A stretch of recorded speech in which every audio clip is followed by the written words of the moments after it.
Hello hello hello, आवाज आ रही है? चलो, पटाखा लग रहे हैं। बेटा फट जाऊंगा तो दिक्कत होगी तुम्हें। चलो, टॉपिक बताओ। क्लोरोसल्फोनेशन। नाइस, आगे बढ़ गए हो।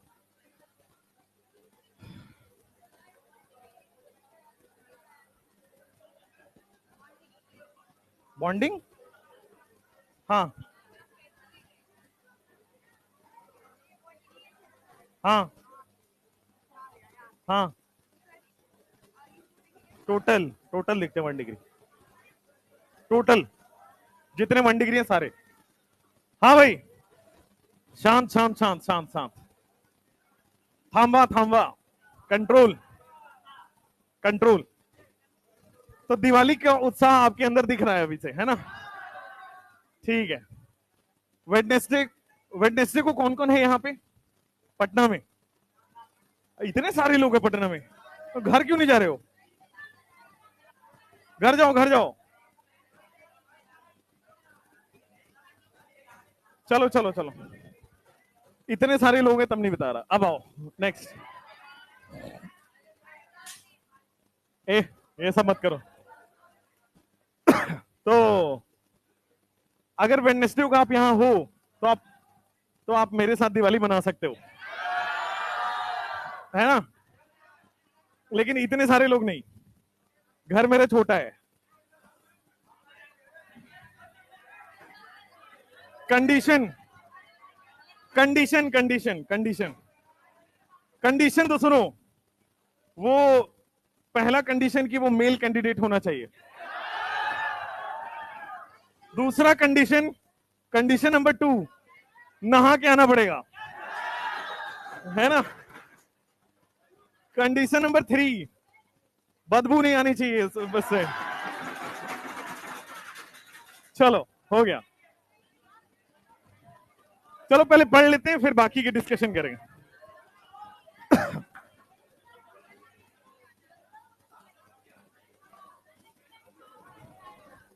नो नो, हाँ, आप शांत शांत।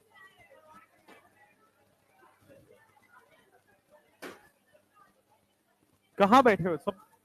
शांत शांत शांत।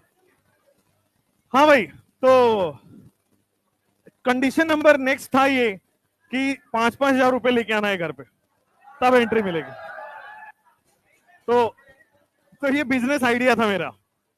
चलो, हाँ भाई, क्लोरोसल्फोनेशन तक हमने पढ़ लिया था, है ना? रीड रिएक्शन हमने पढ़ लिया था। 5,000 रुपए लेके आना है।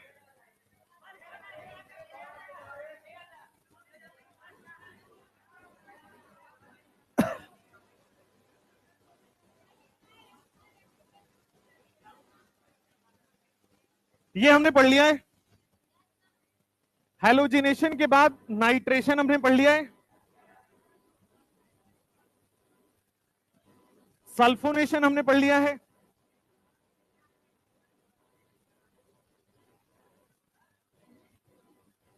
क्लोरोसल्फोनेशन,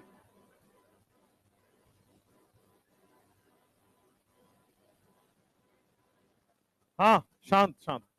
क्लोरोसल्फोनेशन तक आपने पढ़ लिया है। ये केमिकल रिएक्शंस ऑफ एल्केन आप पढ़ रहे थे, है ना? आज एल्केन आपका फिनिश होगा, और कल कल एल्कीन का मेथड ऑफ प्रिपरेशन आपके पास फिनिश करेंगे। कल थोड़ा लंबा क्लास लेंगे। कल शायद मेरी एक्स्ट्रा क्लास हो, अगर अंकल जी नहीं रहे तो। मतलब नहीं रहे मतलब पटना में नहीं रहे तो, कुछ गलत ना समझ लो। हैलोजिनेशन, नाइट्रेशन, सल्फोनेशन, क्लोरोसल्फोनेशन, ये हमने पढ़ लिया है। ये सारे फ्री रेडिकल मैकेनिज्म हो रहे थे, ये भी हमने देख लिया है। फ्री रेडिकल कौन सा? एडिशन, सब्स्टिट्यूशन, क्या? फ्री रेडिकल सब्स्टिट्यूशन, जिसको हम लोग शॉर्ट फॉर्म में बेटा FRSR बोल रहे थे। FRSR। यहां पे हैलोजिनेशन में क्या एक्स रेडिकल लग जा रहा था, नाइट्रेशन में NO2 रेडिकल लग रहा है, यहां पे SO3H रेडिकल लग रहा है, और यहां पे SO2Cl रेडिकल लग रहा है। SO2Cl रेडिकल लग रहा है हर जगह। यहां पे क्लोरोसल्फोनेशन में, क्लोरोसल्फोनेशन का नाम हम लोगों ने पढ़ा था, इसको हम लोग रीड रिएक्शन बोलते थे। क्लोरोसल्फोनेशन को हम लोग रीड रिएक्शन का नाम से जानते हैं। इसका जो रिएजेंट होता है वो SO2 प्लस Cl2 होता है, SO2 प्लस Cl2 होता है। नेक्स्ट, सल्फोनेशन में बेटा इसका जो हम लोग रिएजेंट लेते हैं वो ओलियम लेते हैं, H2S2O7 या फिर फ्यूमिंग H2SO4। और फ्यूमिंग H2SO4 का फॉर्मूला क्या होता है? H2SO4 प्लस SO3 का फ्यूम्स, ये होता है। नाइट्रेशन में हमने पढ़ रखा है कॉन्क HNO3 से NO2 ऐड हो जाता है।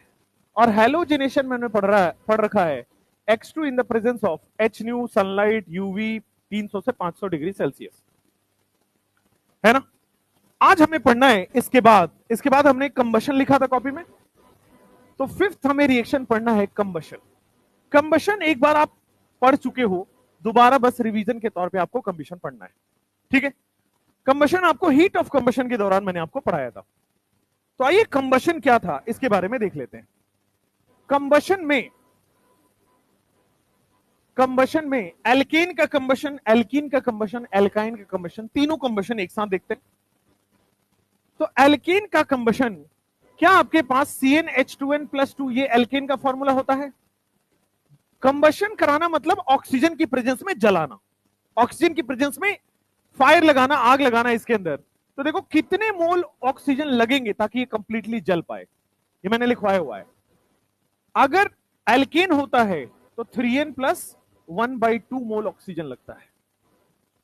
और जब ये जल जाएगा तो क्या CO2 और वाटर मिलता है? तो n मोल CO2 निकलता है और n+1 मोल वाटर निकलता है। ये एल्केन का कंबशन रिएक्शन है। एल्केन का कंबशन रिएक्शन CnH2n+2 कितने मोल ऑक्सीजन लेके कंबशन करेगा? 3n+1/2 मोल। कितने CO2 निकालेगा? n मोल। कितने वाटर निकालेगा? n+1 मोल। अगर एल्कीन का है तो क्या फॉर्मूला बदल गया CnH2n? अगर फॉर्मूला बदला इसका तो 3n/2 इसका भी फॉर्मूला बदल गया है, 3n/2 मोल O2 लगेगा, ठीक है। कितने मोल CO2 रिलीज हो रहा है? तो n मोल CO2 रिलीज हो रहा है। और कितने मोल वाटर? n मोल ही वाटर रिलीज हो जाएगा, n मोल वाटर रिलीज होगा। फिर आ जाओ एल्काइन में, CnH2n-2 कितने मोल ऑक्सीजन लेगा? 3n-1/2 मोल ऑक्सीजन लेगा। कितने मोल CO2 रिलीज करता है? CO2 फिक्स है, n मोल ही रिलीज करेगा। और n-1 मोल वाटर रिलीज करता है। ये फॉर्मूला बेटा आपको याद रखना है। ये फॉर्मूला तीनों का कंबशन है, एल्केन, एल्कीन और एल्काइन का कंबशन है। कंबशन क्या होता है? ऑक्सीजन की प्रेजेंस में आग लगा देना, ठीक है ना। Fire in presence of oxygen, ऐसे लिख दो, fire in presence of oxygen. Oxygen की प्रेजेंस में जब आप आग लगा रहे हो तो फिर कंबशन कहलाता है, ठीक है। ये फॉर्मूला आपको ध्यान रखना है, इस फॉर्मूले से बाहर कंबशन है ही नहीं। जैसे मान लो CH4 आपको दे दिया गया, CH4 दे दिया, मुझे बताओ N की वैल्यू कितनी है? यहां पे 1 है, जितने कार्बन है उतने N है। कितने मोल O2 लगेगा इसको जलाने के लिए? तो N की वैल्यू पता है, 3n+1/2 कर दो। 3 × 1 कितना हो रहा है? 3 + 1 करने से 4 डिवाइड बाई 2 करने से 2। क्या 2 मोल O2 लग रहा है CH4 को जलाने में? कितने मोल CO2 रिलीज करेगा? क्या n मोल? तो क्या एक ही मोल CO2 रिलीज करेगा? कितने मोल वाटर रिलीज करेगा? तो क्या 1 + 1 2 मोल वाटर रिलीज करेगा? तो आपके पास कंबशन का क्वेश्चन यही आएगा, how many moles of O2 are required, how many moles of CO2 is released, या फिर how many moles of O2 is consume, कितना आपको O2 लगा है। जैसे मान लो मैं n = 1 का एल्कीन बनाता हूं, सॉरी n = 2 का एल्कीन बनाता हूं, तो क्या आपके पास C2H4 बन जाएगा? एल्कीन जलाने के लिए कितना मोल O2 की रिक्वायरमेंट होगी? 3n/2, तो कितना हो जाएगा? 6/2 यानी कि 3। अच्छा, कितने मोल CO2 रिलीज करेगा? n मोल। n कितना है यहां पे? 2 मोल CO2 रिलीज करेगा। कितने मोल वाटर रिलीज कर रहा है? 2 ही मोल है ना एल्कीन के केस में, n मोल ही होता है एल्कीन के केस में, तो 2 मोल वाटर रिलीज करेगा। मान लेते हैं सबसे छोटा एल्काइन लेते हैं, n = 2 का एल्काइन लेते हैं, क्या C2H2 बन जाएगा? कितने मोल O2 लगेगा? क्या 2.5 मोल लगेगा? क्या 2.5 मोल यहां पे O2 कंज्यूम हो रहा है? कितने मोल CO2 रिलीज हो रहा है? क्या 2 मोल CO2 रिलीज होगा? और कितने मोल वाटर रिलीज होता है? 1 मोल। 1 मोल आपके पास वाटर रिलीज होएगा N-1/2। तो आपके पास एल्कीन एल्कीन एल्काइन दिया होगा, आपसे पूछा होगा कितने मोल O2 चाहिए जलाने के लिए, कितना CO2 रिलीज हो रहा है और कितने वाटर रिलीज हो रहे हैं। वो फ्रैक्शन में भी आ सकता है, नॉर्मली भी हो सकता है। ठीक है, जैसे आपके पास C3H8 का आपके पास पूछा हुआ सवाल है प्रीवियस ईयर में कि how many moles of O2 are consume. अब इसको लोग मोल कॉन्सेप्ट से कर रहे थे, पता नहीं क्यों, उनको लगा मोल कॉन्सेप्ट का क्वेश्चन है, मोल का नहीं, ये ऑर्गेनिक का क्वेश्चन है। How many moles of O2, N की वैल्यू कितनी है यहाँ पे? 3 है ना एल्केन में। सबसे पहले N=3 पहचानना है, फिर पहचानना है एल्केन है ये। एल्केन एल्कीन एल्काइन कैसे पहचानोगे? DU से, DU से, DU 0 है तो एल्कीन, DU 1 है तो एल्कीन, DU 2 है तो एल्काइन। तो कितने मोल O2 लगेगा आपके पास? 3n+1/2। तो क्या 5 मोल O2 कंज्यूम हो रहा है। नेक्स्ट, कितने मोल CO2 रिलीज हो रहा है? n मोल यानी कि 3 मोल। और कितने मोल वाटर होगा? n+1 मोल यानी कि 4 मोल। तो बड़ी सिंपल सा क्वेश्चन है, कंबशन को जलाने के लिए, मतलब सॉरी एल्केन को जलाने के लिए कितना मोल CO2 और कितना मोल वाटर रिलीज होगा, या फिर कितना मोल O2 कंज्यूम होगा। ध्यान रखिएगा, ये जो कंबशन हम पढ़ रहे हैं ये कंप्लीट कंबशन की बात हो रही है। ऐसा नहीं है कि आधा जलेगा आधा नहीं जलेगा। कंबशन यानी कि ऑर्गेनिक में आपके पास कंप्लीट कंबशन है। ठीक है, पूरा पूरा जला देना है ना। O2 एक्सेस में लेते हैं, O2 एक्सेस में लेंगे, कंज्यूम कितना होगा वो तो रिएक्शन बता ही दे रहा है। हमने मान लो एकदम 1 लाख मोल ले लिया, पर हमें चाहिए कितना पूरा जलाने के लिए? 2 मोल। हमने बहुत सारा मोल लिया हुआ है ऑक्सीजन के, यहां पे कितने मोल चाहिए होगा? 3 मोल। यहां पे 2.5 मोल, यहां पे 5 मोल। ठीक है, और उसी के रेस्पेक्ट में CO2 भी रिलीज हो जाएगा, वाटर भी रिलीज हो जाएगा। सिंपल क्वेश्चन है। ठीक है, हाँ, चाहे एल्केन हो, चाहे एल्कीन हो, चाहे एल्काइन हो, एन की वैल्यू रखना है, आंसर आता चला जाएगा। ये आपको मैंने पहले पढ़ा ही रखा है। चलिए, कंप्लीट कंबशन इतना ही है। कंप्लीट कंबशन के बाद फॉर्मूले बेस्ड है, इसमें बहुत ज्यादा वैरायटी आ नहीं सकता। कंप्लीट कंबशन के बाद नेक्स्ट आता है आपके पास कैटालिटिक ऑक्सीडेशन।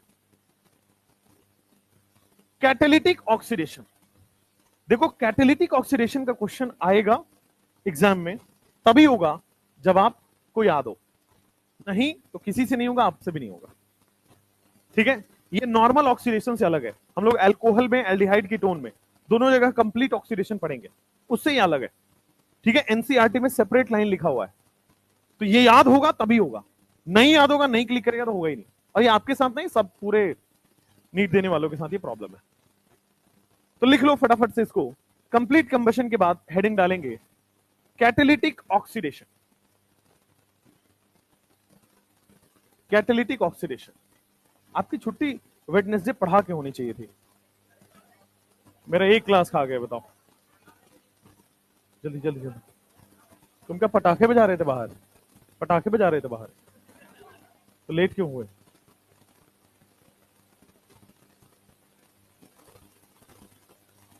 ठीक है,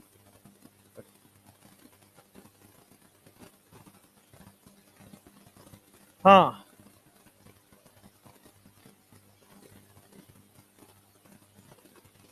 वेडनेसडे पढ़ा दें आपको, है ना, ऑनलाइन पढ़ा देते हैं।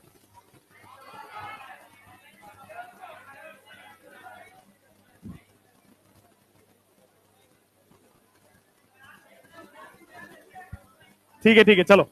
मैं सोच रहा हूं, मैं सोच रहा था कि बायोमोलिक्यूल जो चैप्टर है ना, उसको आधे आधे 45-45 मिनट के लेक्चर आपको मैं प्रोवाइड कराऊं पहले से ही, अभी से ही, दिवाली में। एक चैप्टर तो दिवाली में निपटाए, है ना। बट वो दिवाली और छठ के बीच में आएगा, दिवाली तो मुझे भी एंजॉय करना है। ठीक है, मैं बायोमोलिक्यूल वापस पढ़ा दूंगा लास्ट में, बट पहले से तैयार करने के लिए आपको वो प्रोवाइड कर दूंगा। बायोमोलिक्यूल पढ़ाऊंगा जरूर, बट शुरुआत के लिए थोड़ा सा एक चैप्टर पीछे से। नहीं नहीं, बहुत बड़ा है भाई, 11-12 घंटे लग जाएंगे उसमें। देखो मैं पढ़ाता तो पूरा ही हूं, वो 3 घंटे वाला अपना सिस्टम है नहीं, करा नहीं सकते उतरे में, वो जमीरी अलाउ नहीं करता। वो कराएंगे पता है कब? अप्रैल में। हाँ, एंड गेम करेंगे या स्मार्ट वन शॉट करेंगे, है ना।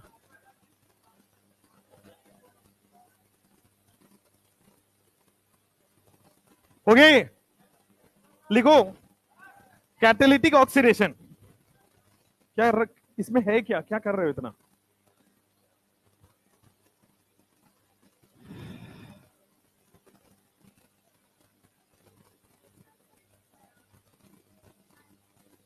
बायोमोलिक्यूल ना, हाँ हाँ करूंगा।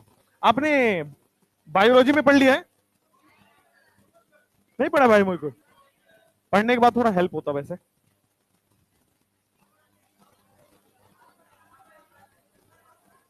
आपके यहाँ कौन पढ़ाता है बायोमोलिक्यूल? एमडी सर या तरुण सर?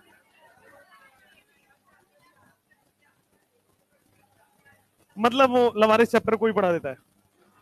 ओके। बायोमोलिक्यूल बायो वाला तो बड़ा है ना, बड़ा चैप्टर है। हम लोगों के यहाँ 3 लेक्चर का लगता है, देखो सिंपल है। हम लोग वाला तो सिंपल है, कायरल सेंटर ये सब पहचानना है, थोड़े से रिएक्शन है बस। चलो, कंप्लीट कंबशन के बाद लिखो कैटेलिटिक ऑक्सीडेशन। लिखो catalytic oxidation. Catalytic oxidation simple सी रिएक्शन है। फर्स्ट बेंच पे बात मत करो। कैटेलिटिक ऑक्सीडेशन में क्या होता है, आपके पास एल्केन को ऑक्सीडाइज कराने का रिएक्शन है। तो एल्केन ऑक्सीडाइज होके सब कुछ बना सकता है। एल्केन ऑक्सीडाइज होके बेटा आपके सामने एल्कोहल बना सकता है। तो अगर आपके सामने मीथेन है तो एल्कोहल बना सकते हो। एल्केन ऑक्सीडाइज होके एल्डिहाइड भी बनाता है, और एल्केन ऑक्सीडाइज होके कार्बोक्सिलिक एसिड भी बनाता है। तो एल्केन हर तरह ऑक्सीडाइज हो सकता है, कार्बोक्सिलिक एसिड भी बनाता है। ये याद होगा तभी होगा, ध्यान दीजिएगा, ये नॉर्मल ऑक्सीडेशन नहीं है, कैटेलिटिक ऑक्सीडेशन है। कैटेलिस्ट के प्रेजेंस में जबरदस्ती इसको ऑक्सीडाइज कराया जाता है। तो जो एल्केन से एल्कोहल बनाना होता है और एल्केन से एल्डिहाइड बनाना है, एल्केन से कार्बोक्सिलिक एसिड आपके पास बनाना है। मान लो जो आपके सामने CH4 है, CH4 से हमें मान लीजिए आपको बनाना है CH3OH, मीथेनॉल। क्या ऐसा कैटलिस्ट यूज करें कि ऑक्सीडाइज हो जाए? दूसरा, हमें बनाना है बेटा, एक कार्बन है इधर लेफ्ट हैंड साइड में, तो एक कार्बन का ही एल्डिहाइड बन जाएगा, फॉर्मल्डिहाइड। फिर हमें ऑक्सीडाइज करके एक कार्बन का ही एसिड बनाना पड़ेगा, फॉर्मिक एसिड, है ना। CH4 से क्या क्या हम डालेंगे कि अल्कोहल बनेगा, एल्डिहाइड बनेगा, एसिड बनेगा, लिखते रहिए साथ में। मान लो आपके पास इथेन दिया गया है, CH3CH3। जब इसको ऑक्सीडाइज करोगे तो आपको 2 कार्बन का अल्कोहल मिलेगा, CH3CH2OH। जब यहां ऑक्सीडाइज करोगे तो 2 कार्बन का एल्डिहाइड मिलेगा, CH3COOH। जब इसको फर्दर ऑक्सीडाइज करोगे तो that will be CH3C OOH, acid बनेगा। तो जितने कार्बन का आपके पास एल्केन है, उतने कार्बन का ही राइट हैंड साइड में ऑक्सीडाइज प्रोडक्ट बनेगा। इसमें एक क्वेश्चन आया है, बहुत पुराना है, मतलब लाइक देख लेता हूं एक बार। वो वाला क्वेश्चन एक कहीं तो था, हाँ, आइसोब्यूटेन वाला। ये वाला क्वेश्चन है आपके पास प्रीवियस ईयर में। आपके पास आइसोब्यूटेन दिया हुआ था और आपसे पूछा हुआ था कि मुझे आइसोब्यूटेन का अल्कोहल बनाना है, और यहां पे हम डाल रहे हैं एक्स। पता करो बेटा, खोज निकालो एक्स को।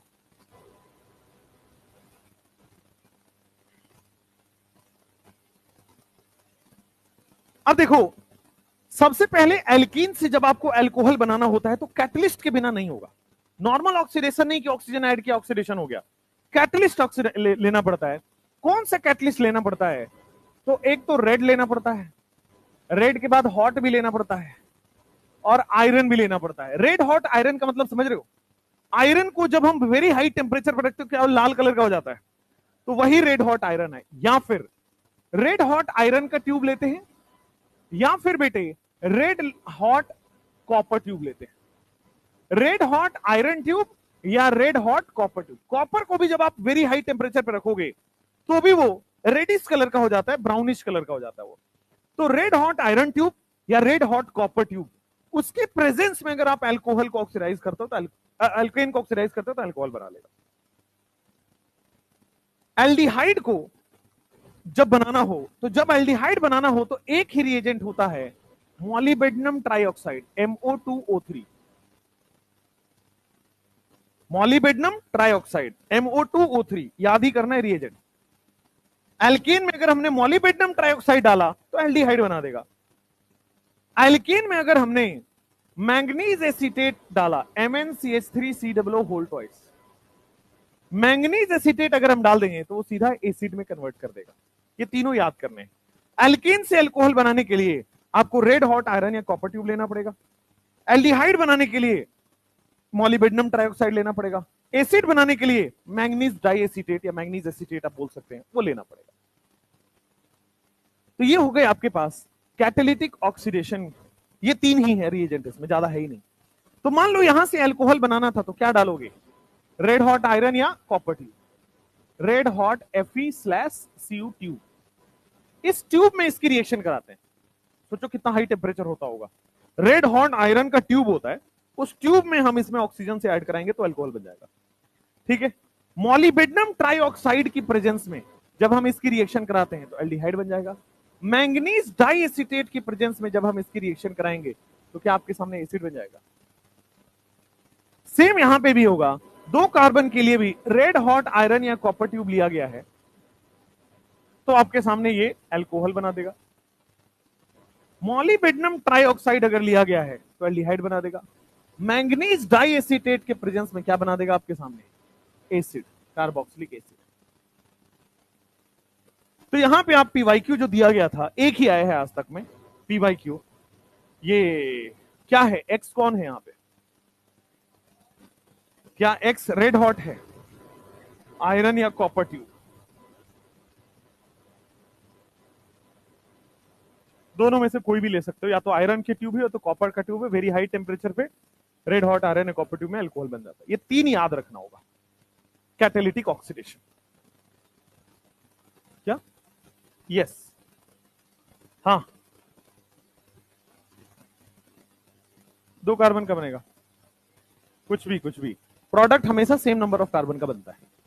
ठीक है, जितना रिएक्टेंट में कार्बन है उतना ही कार्बन प्रोडक्ट में होगा। टर्मिनली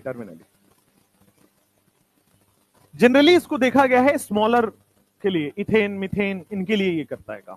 चलिए नेक्स्ट, कैटालिटिक ऑक्सीडेशन के बाद नेक्स्ट क्या था,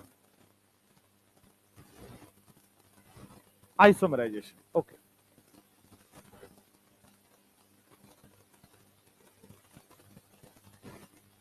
दोनों में सेम रिएक्शन होता है, कोई डिफरेंस नहीं होता। Red hot iron tube, red hot copper tube, वो रेड हॉट आयरन ट्यूब होता है। यस, जो आप साइक्लिक पॉलीमराइजेशन पढ़ते हो, बेंजीन बन जाता है, वो रेड हॉट आयरन ट्यूब होता है। ठीक है, वो अभी आगे आएगा एल्काइन में। नहीं, नेक्स्ट कॉपर और ये वाले में आपके पास अल्कोहल बनेगा। लिखो नेक्स्ट इज आइसोमेराइजेशन। पूरा इस पे आपने चैप्टर पढ़ा हुआ है। अब यहां पे बताया जा रहा है कि आइसोमेराइजेशन कैसे होगा। तो ध्यान दीजिए, आइसोमेराइजेशन आपको चेन और पोजीशन आइसोमेराइजेशन की ही बात कर रहा है। होता क्या है, ए स्ट्रेट चेन एल्केन जो होता है, ए स्ट्रेट चेन एल्केन, ये कन्वर्ट हो जाता है branch chain alkane. A straight chain alkane gets converted to branched chain alkane. Straight वाले ब्रांच बन गए तो क्या चेन आइसोमर बन गया, और ब्रांच की पोजीशन बदल दें तो क्या चेन और पोजीशन आइसोमर बन जाएगा। तो ये जो हम आइसोमराइजेशन कर रहे हैं वो बेटा इसमें 2 चीजें पढ़ रहे हैं, या तो चेन आइसोमर बनेगा या तो पोजीशन आइसोमर बनेगा, और कोई आइसोमर नहीं बनेगा। ऐसा नहीं कि फंक्शनल ग्रुप बदल दिया, फंक्शनल आइसोमर हो गया, मेटामर, ये सब नहीं होगा। या तो चेन आइसोमर होगा या तो पोजीशन आइसोमर होगा। Straight chain alkane branch chain alkane में कन्वर्ट होगा। जैसे एग्जाम्पल के तौर पे मान लो आपके पास 4 कार्बन है, 3 कार्बन तक तो आइसोमराइजेशन पॉसिबल ही नहीं ना, ये तो पढ़ चुके हो। Minimum carbon required is 4 T बनना चाहिए, पढ़ाया था। तो टी बनना चाहिए आपके पास, तो देखो यहां पे आपके पास टी बना दो और आपके पास ब्रांच चेन एल्केन बन जाएगा। देखो क्या ये दोनों आपस में आइसोमर हैं? तो एक ऐसा रिएजेंट डालते हैं जिसमें straight chain alkane branch chain alkane बन जाता है। अभी बताऊंगा रिएजेंट। मान लो आपके सामने 4 के बाद 5 कार्बन है आपके पास, तो 1 2 3 4 और 5 कार्बन मान लीजिए, 5 कार्बन मान लीजिए। तो 5 कार्बन में जो चेन आइसोमराइजेशन बनेगा, तो देखो आपके पास 4 कार्बन एज इट इज डाल दो और एक को आपने क्या बना दिया, एक मिथाइल को आपने क्या कर दिया है, ब्रांच बना दिया है। नेक्स्ट, अब देखो यहां पे मान लो 5 के बाद मैंने 6 कार्बन ले लिया, 1 2 3 4 5 6। 6 कार्बन का जब आप आइसोमर बनाओगे तो 5 कार्बन तो पहले चेन में बना दो, 1 2 3 4 5, और एक आइसोमर आपने क्या कर दिया, ब्रांच यहां लगा दिया। साथ में बेटा ये भी बनता है, इसका एक और पोजीशन आइसोमर बन सकता है क्या? नियो नहीं, ये केवल आइसो बनता है, और मत बना देना। केवल एक छोटा कार्बन नियो नहीं बनता है। आइसोमराइजेशन में ये नहीं कि सारे बन जाएंगे, नो, केवल और केवल चेन या पोजीशन आइसोमर बनेगा। तो चेन एक कार्बन छोटा होता है, उससे ज्यादा नहीं। जैसे 4 कार्बन का था, तो क्या पेरेंट चेन एक कार्बन छोटा हुआ और ब्रांच बन गया? सिमिलरली यहां पे देखो 5 कार्बन का था, तो पेरेंट कार्बन चेन एक कार्बन ही छोटा करना है, बहुत ज्यादा ऐसे नहीं कि 4 कार्बन बाद 3 कार्बन बना दो, that is not possible. Isomerization जो प्रोसेस होता है वो आपके सामने एक कार्बन छोटा करने वाला प्रोसेस है। तो एक कार्बन छोटा करके ब्रांच लग गया, या तो ब्रांच यहां लगा सकते हो या तो ब्रांच यहां लगा सकते हो, 2 ही पोजीशन है टोटल, लिख लीजिए। एक ही कार्बन तोड़ना है, सारे नहीं, एक ही कार्बन तोड़ना है। Only 1 carbon is converted in branch. जब नियो बनाओगे तो क्या 2 कार्बन ब्रांच में चला जाएगा? वो नहीं कर सकते आप। Only 1 carbon is converted to branch, किसी भी। हाँ, और एक बार, पॉसिबल नहीं है, स्ट्रेट चेन का ही बनेगा। जैसे ही इसके बाद अब ये बन गया, ये स्ट्रेट थोड़ी रहा, ब्रांच बन गया, इसके बाद आइसोमराइजेशन नहीं होगा। तो स्ट्रेट चेन का ही पॉसिबल है, और कितना पॉसिबल है, केवल एक कार्बन टूट के ब्रांच बन जाता है। ले रहे आ रहे उस पर। जैसे मान लो आपके पास 1 2 3 4 5 6 कार्बन तक तो हमने बना दिया है, मान लो 7 कार्बन ले रहे हैं, तो क्या होगा? तो क्या बनेगा आपके पास? 6 कार्बन पहले बना दो, 1 2 3 4 5 6। क्या ब्रांच यहां बना सकते हैं? 1 2 3 4 5 6। क्या ब्रांच को हम यहां बना सकते हैं? क्या और कोई पॉसिबिलिटी है? नहीं। एक और है, यहां बना सकते हो, यहां बना सकते हो, सेम आ जाएगा गधों। जैसे ही आगे जाओगे सेम हो जाएगा। तो मैक्सिमम आपको आइसोमराइजेशन में क्या करना है, एक कार्बन तोड़ के और ब्रांच लगा लेना है। लिखिए प्रोडक्ट, फाइनल प्रोडक्ट्स, ठीक है। Only 1 carbon is converted to branch in isomerization. किसी को पता है what is the reagent? What is the reagent? Aromatization अलग चीज है, आइसोमराइजेशन नहीं होता है। लिख लिया, जल्दी लिखो।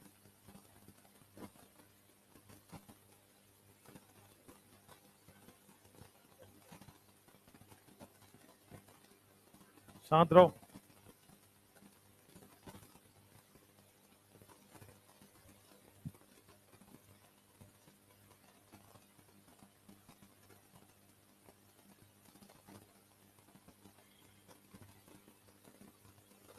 लिख लिया यहां तक? अच्छा आप बताओ कि आइसोमराइजेशन कर ही क्यों रहे? भाई स्ट्रेट चेन अच्छा तो था, हमने ब्रांच को तोड़ी क्यों? तोड़ने से क्या फर्क पड़ा? हाँ ठीक है, एक लॉजिक ये है, बट और आइसोमर बनाने से क्या फायदा हुआ था? क्या हुआ था? केमिकल प्रॉपर्टी बदलने, फिजिकल प्रॉपर्टी नहीं, वही हुआ, फिजिकल मेल्टिंग पॉइंट वही हो गया।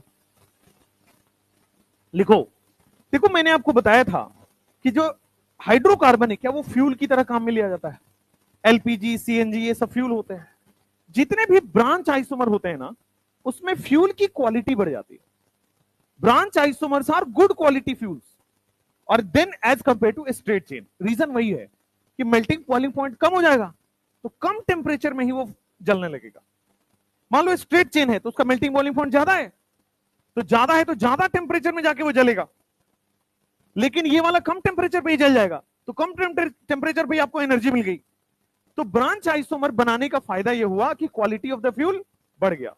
तो स्ट्रेट चेन से ब्रांच चेन क्यों, स्ट्रेट चेन में ब्रैकेट में लिखेगा लो क्वालिटी फ्यूल। फ्यूल ये भी है बट ये लो क्वालिटी फ्यूल है और ये वाला आपके पास हाई क्वालिटी फ्यूल हो जाता है। क्या 2 बार ब्रांच बन जाए मतलब? क्योंकि मैंने क्या बोला, आइसोमराइजेशन केवल स्ट्रेट चेन का होता है। तो एक बार जब ये बन गया तो स्ट्रेट चेन थोड़ी रहा, तो ब्रांच बन गया, अब फर्दर नहीं होगा। आइसोमराइजेशन जब आपने कराया तब ये स्ट्रेट चेन थोड़ी रहा, अब तो ब्रांच बन चुका है ये। अब स्ट्रेट चेन, अब फर्दर आइसोमराइजेशन नहीं होगा। तो आइसोमराइजेशन केवल और केवल स्ट्रेट चेन में लगता है। ऐसा नहीं होगा कि ये बना फिर इसके बाद एक बार और आइसोमराइजेशन करा के नियो बना दिए, दैट इज नॉट पॉसिबल। क्यों? क्योंकि आइसोमराइजेशन केवल और केवल स्ट्रेट चेन में बनता है और स्ट्रेट चेन से एक बार आइसो बन गया तो फर्दर आइसोमराइजेशन नहीं होगा। ठीक है, बॉइलिंग पॉइंट कम होने दीजिए, लेकिन क्या इसके बाद ये रिएक्शन संभव है? नहीं है। नेक्स्ट, अब आ जाओ स्ट्रेट चेन से ब्रांच चेन एल्केन में कॉन्क HCl और एनहाइड्रस AlCl3 लेते हैं। कॉन्क HCl और anhydrous AlCl3, same conc HCl anhydrous AlCl3 लोगे, याद आ जाएगा आपके पास, ये ब्रांच बन जाएगा, आइसोमर बन जाएगा। फिर से पढ़ो, फिर से पढ़ो, पॉसिबल ही नहीं होगा। और ये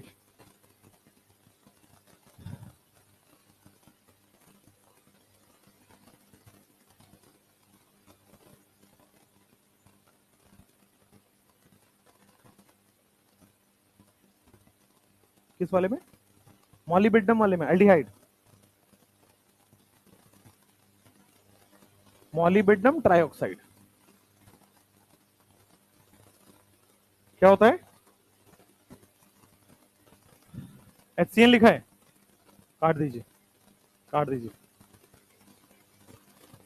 तो HCl क्यों बोल रहे थे? वो स्कूटी वाला घूम ही रहा है अभी भी।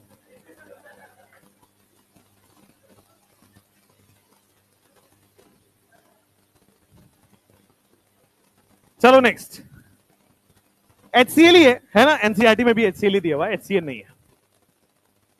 तो आइसोमराइजेशन में आइसो वाला प्रोडक्ट बनता है, यानी कि ब्रांच तोड़ के एक कार्बन का ही ब्रांच आप लगा सकते हैं।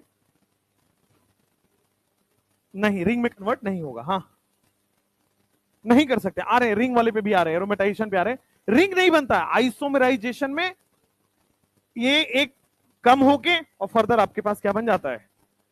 ब्रांच बन जाता है। आइसोमराइजेशन में रिंग का कॉन्सेप्ट नहीं है। नेक्स्ट, अब लिखिए आइसोमराइजेशन के बाद नेक्स्ट क्या है? और कंबशन के बाद एरोमेटाइजेशन, आइसोमराइजेशन हो गया, फिर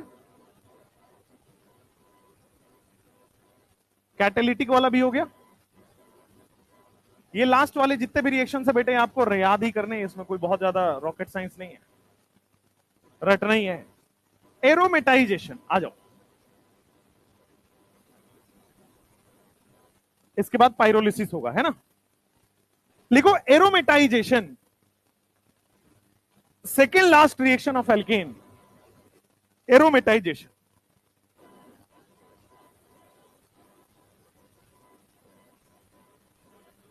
एरोमेटाइजेशन में क्या होता है आपके पास? एरोमेटिक बनाना होता है ना। शांत, एरोमेटाइजेशन में आपके पास एरोमेटिक प्रोडक्ट बनाना है। अब एरोमेटिक प्रोडक्ट से क्या याद आता है? बेंजीन। तो बेंजीन के लिए कितने कार्बन चाहिए? मिनिमम 6। तो अगर 6 कार्बन या उससे हायर कार्बन का एल्केन रहा तो हम एक रिएजेंट डालेंगे और आपके सामने एरोमेटिक बेंजीन बन जाएगा। एरोमेटाइजेशन इज बहुत वेरी सिंपल। 6 और हायर मेंबर एल्केन, 6 का एल्केन हो या मिनिमम 6 आपको होना ही पड़ेगा। 6 और हायर मेंबर एल्केन में आपने डाला है, क्या क्या डालते हो?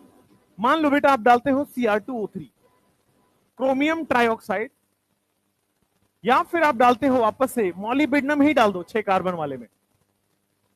6 कार्बन में आप या तो Cr2O3 डाल दो या तो मॉलिब्डेनम डाल दो। ये सब के सब आपके पास क्या करा देते हैं फाइनली, एरोमेटिक 6 कार्बन का बेटा एरोमेटिक बेंजीन बना देंगे। ठीक है ना, प्रोडक्ट में आपके पास 6 कार्बन का एरोमेटिक बेंजीन। अच्छा, ये एरोमेटिसिटी हो रहा है अपने आप नहीं होगा, it is conducted at very high temperature 773 kelvin, या फिर इसको क्या बोल सकते हैं 500 डिग्री सेल्सियस। बहुत हाई टेम्परेचर पे ये एरोमेटिक होता है, वेरी हाई टेम्परेचर पे ये आपके सामने एरोमेटिक हो जाता है। इसके क्वेश्चन हैं, एक और है इसमें V2O5 भी लिख लीजिएगा। कैसे लिखोगे V2O5, तीनों में से कोई एक भी ले सकते हो, ये भी काम आता है, ये भी काम आता है, ये भी काम आता है, दिस और दिस और दिस, तीनों में से कोई भी लेना है, 500 डिग्री सेल्सियस पे लेना है, आपके पास बेंजीन बन जाएगा 6 मेंबर के रिंग।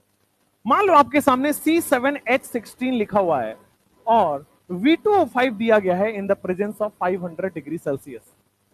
क्या 6 कार्बन का क्या बना लेगा वो बेंजीन, और 7वां कार्बन कहां चला जाएगा, ब्रांच बन जाएगा, टॉल्वीन बन जाएगा आपके सामने। अगर मान लो आपके सामने C8 और CH18 दिया गया है, अगर आपने Cr2O3 कराया in the presence of 500 degree Celsius, क्या हो जाएगा आपके सामने, तो 6 कार्बन का तो क्या बन गया बेंजीन, और क्या बन गया इथाइल बेंजीन। या फिर आप और क्या बना सकते हो, या तो डाई मिथाइल बना सकते हो। ये पॉसिबल है क्या गधों, ये पॉसिबल नहीं है, कार्बन के 5 बॉन्ड बन जाएंगे, लेकिन ये तो पॉसिबल है। ऑर्थो के बाद मेटा भी पॉसिबल होगा और पैरा भी पॉसिबल है।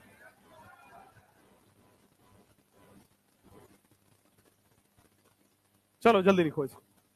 एरोमेटाइजेशन भी रेक्टिफिकेशन ही रिएक्शन है। Cr2O3 V2O5 या फिर मॉलिब्डेनम ट्राइऑक्साइड में 6 कार्बन मिनिमम होना चाहिए, 6 कार्बन के बाद वाले सारे ब्रांच बनते चले जाएंगे। क्या वैनेडियम, हाँ वैनेडियम, वैनेडियम पेंटा ऑक्साइड बोलते हैं उसको। नेक्स्ट, अब लिखोगे आप पायरोलिसिस या क्रैकिंग, लिखो फटाफट से, फिर लिखो पायरोलिसिस या क्रैकिंग।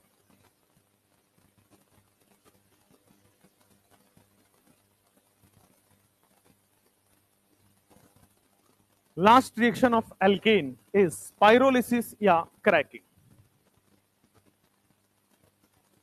यस, लास्ट के जो 5 रिएक्शन है उसके कैटलिस्ट याद करने, स्टार्टिंग फ्रॉम नाइट्रेशन, नाइट्रेशन में भी याद करना है, सल्फोनेशन भी याद करना है, क्लोरोसल्फोनेशन भी याद करना है, एरोमेटाइजेशन, पॉलीमराइज, आइसोमराइजेशन, ये सब आपको याद ही करने हैं लास्ट वाले, कैटालिटिक ऑक्सीडेशन, लास्ट के जितने भी हैं आफ्टर हेलोजिनेशन सब याद करने, एक एक लाइन वाले तो हैं। नेक्स्ट, एरोमेटाइजेशन के बाद ये हो गया है। नेक्स्ट अपन लिखते हैं पायरोलिसिस। पायरोलिसिस या फिर उसको बोलते हैं क्रैकिंग। क्रैकिंग का मतलब क्या होता है, तोड़ना। तो पायरोलिसिस या क्रैकिंग मतलब यहां पे हाइड्रोकार्बन आपका ब्रेक हो रहा है, टूट रहा है। लिख लिया,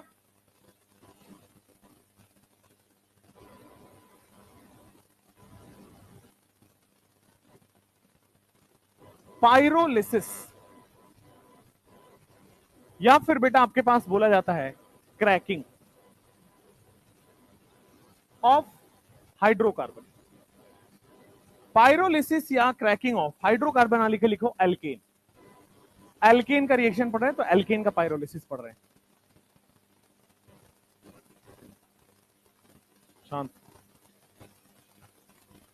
पायरो का मतलब होता है बेटा आपके पास हीट, और लिसिस का मतलब होता है बेटा ब्रेक।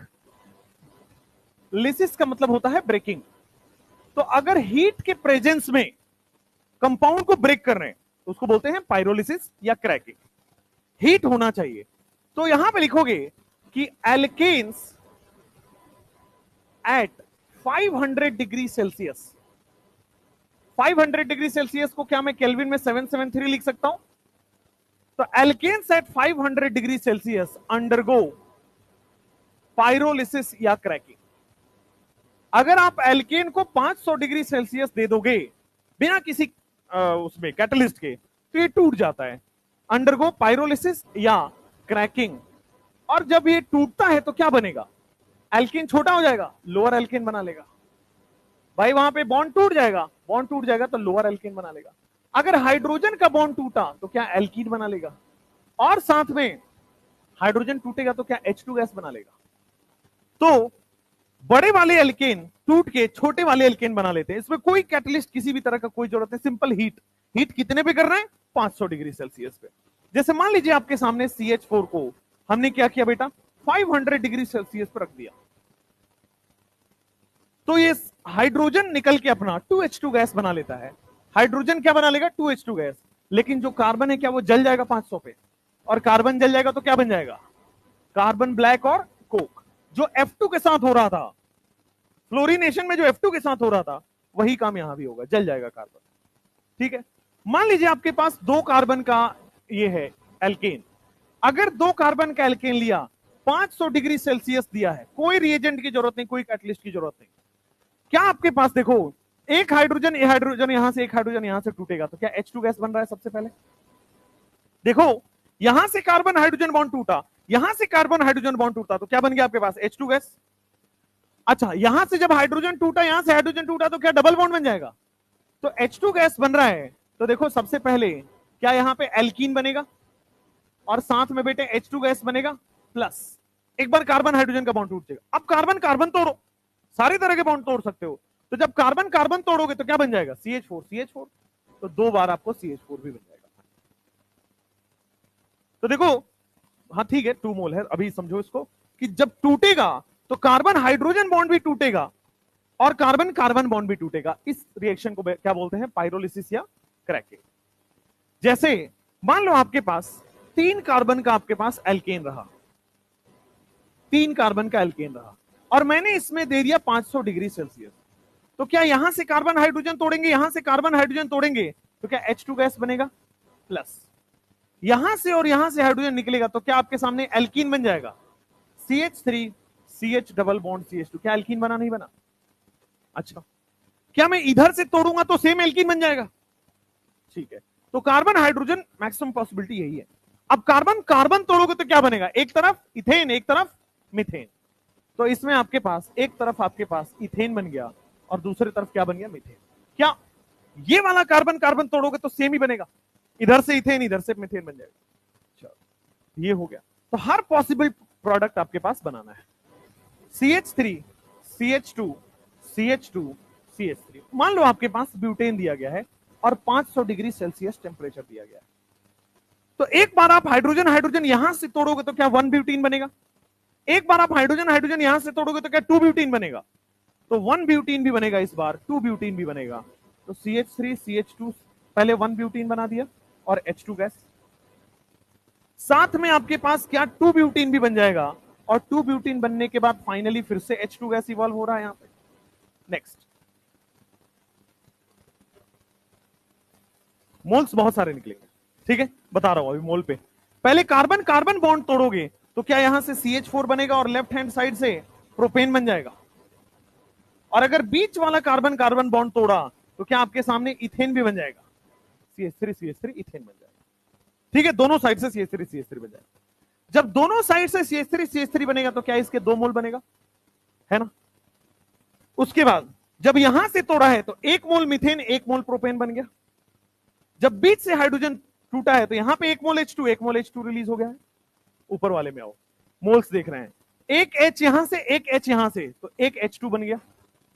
ठीक है, फिर आपके पास एल्कीन बन गया है, फिर एल्केन और एल्केन बन गया। नाइस।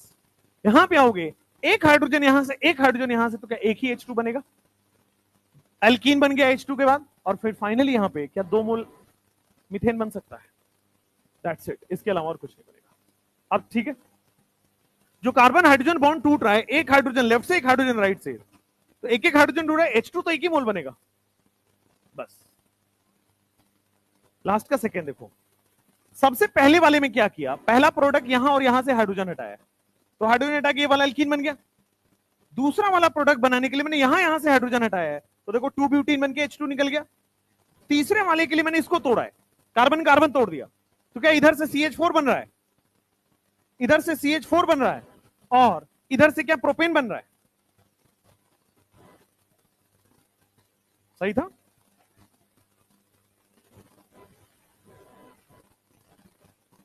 अच्छा, उल्टा लिखा हुआ था। हाँ, तो जब मैंने इसको तोड़ा तो क्या आपके पास राइट हैंड साइड से CH4 बना और लेफ्ट हैंड साइड से 3 कार्बन, वो बन गया। अब ठीक है, जब बीच वाले से तोड़ोगे तो क्या बनेगा, इथेन और इथेन, सिंपल। हाँ, CH3 CH3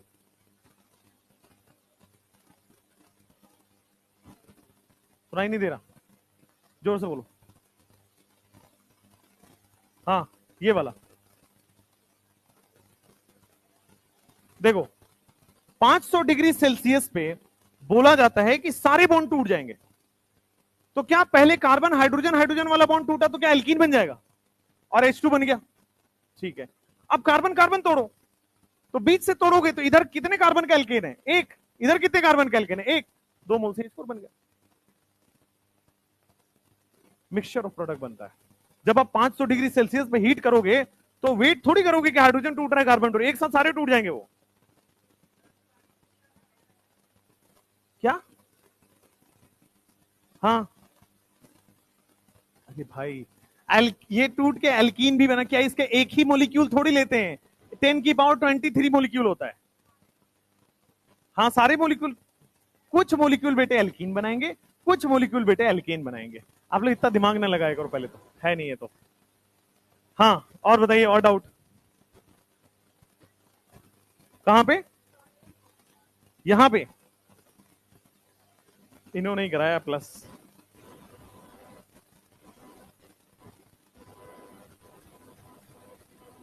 अब हो गया।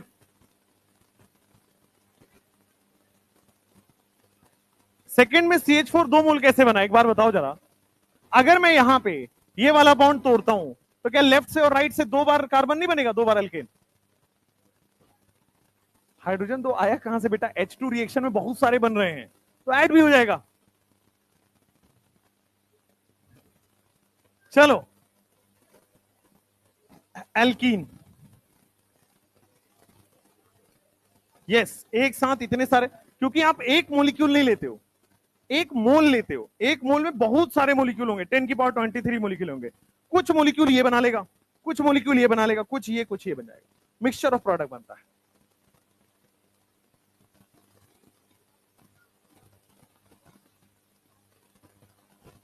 इसीलिए किसी को नहीं पता क्या बनाएगा, कुछ ये बनता है, कुछ ये बनता है, कुछ ये बनता है, हमें नहीं पता कितने कितने मोल बन रहा है, पर वो बन सब रहा है। किसी में हाइड्रोजन टूटा होगा, किसी में कार्बन टूटा होगा, किसी टेम्परेचर सेम लेने पे सारे बॉन्ड टूटता है।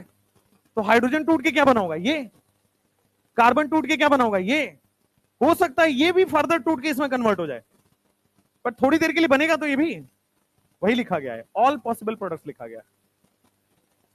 चलो भाई, एल्केन का एंड हो गया। हाँ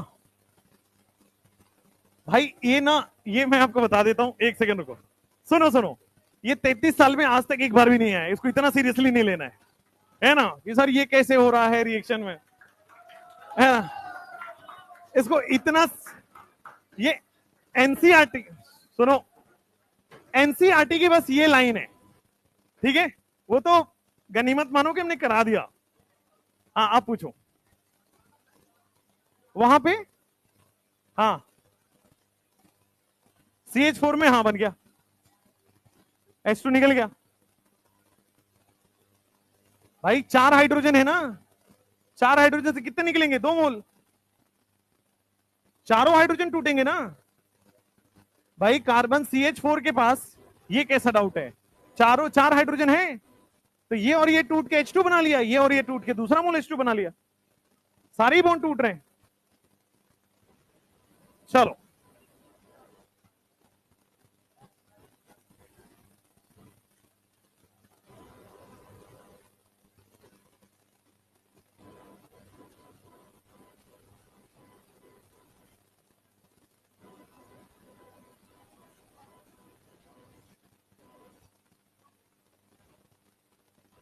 हाँ, चैप्टर 1 आपका फिनिश हो गया, अब चैप्टर 2 स्टार्ट हो रहा है।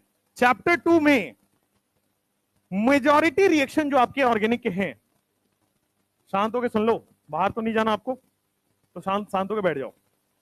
एल्कीन में मेजॉरिटी रिएक्शंस आपके ऑर्गेनिक के आ जाएंगे यहां पे, HX CCl4, Cl2 Br2 CCl4, ऐसे बहुत सारी रिएक्शंस आपके कॉमन रिएक्शंस है जो आपको बहुत देखने को मिलेगा। तो एल्कीन चैप्टर में मेजॉरिटी रिएक्शन आपके कवर हो जाएंगे और एल्कीन से आपका चेन रिएक्शन स्टार्ट हो जाएगा। एल्कीन में आपने सारा पढ़ लिया, अब उन सारे रिएक्शन का हम यूज करके चेन रिएक्शन लिख रहे होंगे, ठीक है, सारे का चेन रिएक्शन लिख रहे होंगे। एक टाइप का जो क्वेश्चन है एल्कीन स्टार्ट करने से पहले, जो आप क्लोरीनेशन पढ़ रहे थे उसमें आपको मैंने एक टाइप का क्वेश्चन यहां पे नहीं कराया क्योंकि मैंने पहले ऑलरेडी करा दिया है, उसको एक बार रिवाइज कर लीजिएगा। फाइंड टोटल मोनोक्लोरो डेरिवेटिव कराया था, है ना? तो मोनोक्लोरो डेरिवेटिव भी क्लोरीनेशन का ही क्वेश्चन है भाई। वहां मोनोक्लोरो कैसे बन रहा है? सीएल ऐड होके, सीएल ऐड होके हो रहा है। तो अब उसके मैं बस क्वेश्चन दिखा देता हूं, आपकी मर्जी आप लिखना, और नहीं मर्जी हो तो मत लिखना। लिखना है हेलोजिनेशन में क्योंकि ये टॉपिक हो चुका है, बस बता रहा हूं। CH3 CH CH3 और CH3, ये एक क्वेश्चन है और यहां पे बेटा Cl2H लिखा गया है। पूछ रहा है क्वेश्चन में find all possible monochloro derivative या monochloro products, find all possible monochloro product. हालांकि ये हम टॉपिक कर चुके हैं मोनोक्लोरो डेरिवेटिव वाला, बट 2 होगा। देखो एक बार आप सोच रहे होगे कि 1 डिग्री कार्बन से हटा के सी लग जाएगा और एक बन जाएगा 3 डिग्री, यही आप सोच रहे हो? बढ़िया बात है, अच्छी बात है। तो आपके पास 2 मोनोक्लोरो प्रोडक्ट बन जाएगा। मान लो आपके पास ये वाला क्वेश्चन प्रीवियस ईयर का है, एम्स के टाइम का प्रीवियस ईयर है, और इसमें आपके पास पूछा है फाइंड ऑल मोनोक्लोरो प्रोडक्ट। जल्दी से देख के बताइए, 3 बन रहा है, एक 1 डिग्री, एक 2 डिग्री, एक 3 डिग्री। भाई साहब आइए बोर्ड पे देखते हैं। देखो सबसे पहले क्या, एक बार यहां सीएल बनेगा, लेकिन यहां सीएल बनने से कोई भी कायरल नहीं आ रहा, ओके। फिर आप देखोगे आपके पास यहां पे जाओगे सीएल, क्या यहां पे सीएल लगने से कोई कायरल आ रहा है? नहीं आ रहा है, क्योंकि इधर और इधर सेम आ गया। अगर आप यहां पे सीएल लगा रहे हो, ऑर्थो पे मान लो सीएल लगा दे रहे हो, तो ऑर्थो पे सीएल लगाने से ये भी कायरल और ये भी कायरल, ऑर्थो पे सीएल लगाने से दोनों कायरल हो गए। अच्छा अगर आप अगले वाले पे जाओगे, ये क्वेश्चन प्रीवियस ईयर का है, सोच लो, यहां पे लगाया ये भी कायरल और ये भी कायरल, तो क्या इसके 4 मिलेंगे? इसके 4 मिलेंगे, कितने मिल गए टोटल? तो how many monochloro products are there? 10। समझ में आया? इस तरह से क्वेश्चन बनता है। नेक्स्ट, मान लो आपके पास सिंपली प्रोपेन दिया है, इसमें Cl2H पूछ रहा है how many monochloro products are there.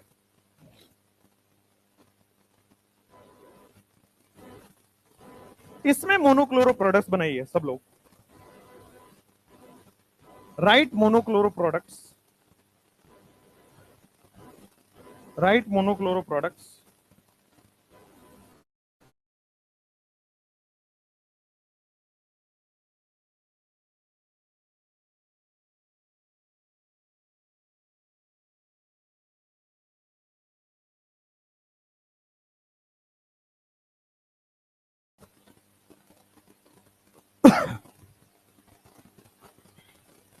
यहां पे आपको मोनोक्लोरो प्रोडक्ट्स लिखने हैं, तो देखो यहां पे जब आप मोनोक्लोरो प्रोडक्ट्स लिखोगे तो यहां पे सीएल लग सकता है, कोई भी कायरल नहीं हुआ, और यहां पे सीएल लग सकता है, कोई भी कायरल नहीं हुआ, 2 ही बनेंगे।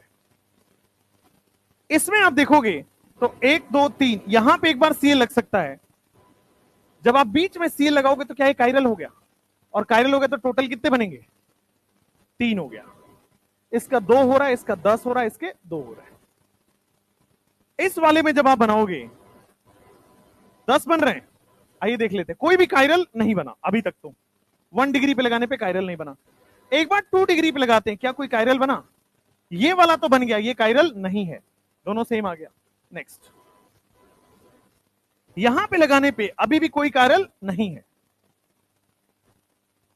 ये वाला 1 डिग्री जब आप देखोगे तो क्या यहां पे Cl लगाओगे, क्या कोई कायरल हुआ? नहीं हुआ। एक दो हाइड्रोजन सेम आ जाएंगे, नहीं बनेगा। कितने बन रहे टोटल? 3 और 2 5, 5 बन रहे। नेक्स्ट आपके पास तो 10 कहां से आ रहा था? कौन कायरल होगा? Cl वाला।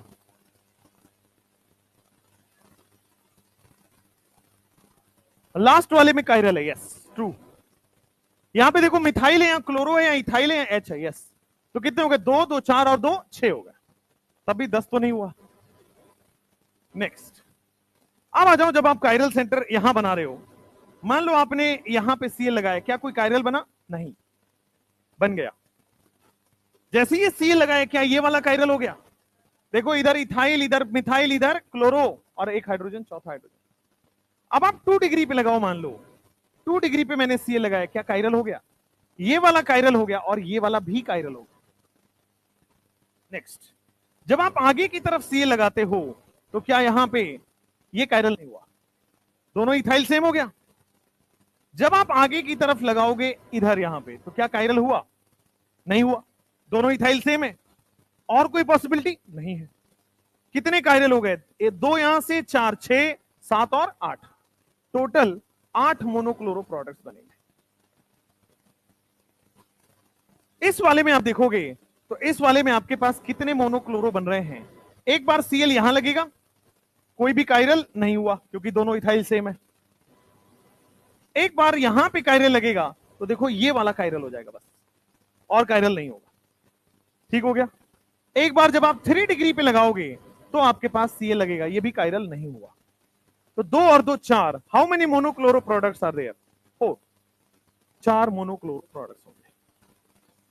ये हो गया फाइंड ऑल मोनोक्लोरो प्रोडक्ट्स। ठीक है, वैसे तो हमने पढ़ रखा है, दोबारा पढ़ लिया इसको।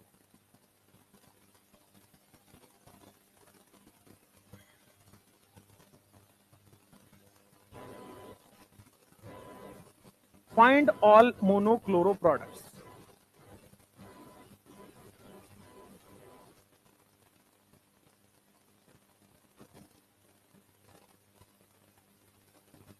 तो पहला मोनोक्लोरो प्रोडक्ट यहां पे बनेगा, बेंजाइल पे लग जाएगा, सॉरी सबसे ऊपर वाले पे लग जाएगा Cl।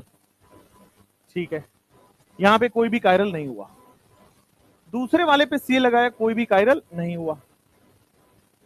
क्या मैंने मेटा पे जब Cl लगाया, क्या दोनों कायरल हो गए?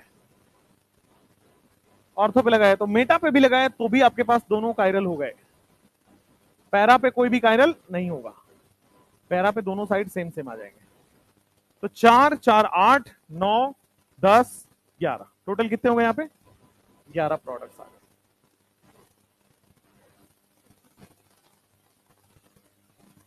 साइक्लोपेंटेन वाला ये आपके एम्स का सवाल है, और ये आपके जेई का सवाल है, जेई मेंस का। हाँ, तीनों 1 डिग्री डिफरेंट नहीं है, नीचे वाले में ना सेम है। कैसे सेम है? देखो बोर्ड पे। क्या ये वाला 1 डिग्री, ये वाला 1 डिग्री और ये वाला 1 डिग्री तीनों सेम है? क्यों? क्योंकि तीनों बेटा 2 डिग्री से ही तो जुड़ा हुआ है, तीनों सेम है। फिर तीनों 2 डिग्री भी सेम है क्योंकि सबका कनेक्शन पॉइंट एक ही है। All 1 degree is same, all 2 degree is same. ऊपर वाले क्वेश्चन में डिफरेंट है। ऊपर वाले में ये वाला 1 डिग्री 2 डिग्री से बॉन्ड बना रहा है, बट ये वाला 1 डिग्री 3 डिग्री से बॉन्ड, ये अलग है। चलो नेक्स्ट।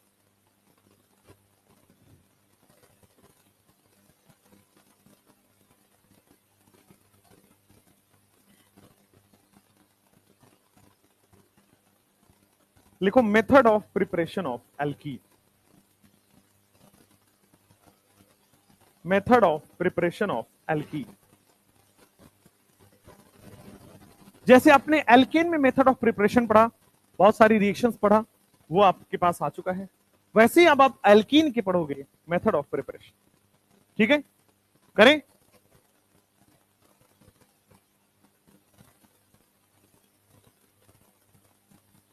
एल्कीन में थोड़े मेथड ऑफ प्रिपरेशन के रिएक्शंस कम है, बट वहां केमिकल रिएक्शन बहुत ज्यादा है। एल्केन में उल्टा था, एल्केन में मेथड ऑफ प्रिपरेशन बहुत ज्यादा है। अच्छा, आप जो पढ़ रहे हो ना मेरे साथ, तो इसमें क्या होगा, शुरुआत के चैप्टर से बहुत सारी रिएक्शन आप पढ़ लोगे।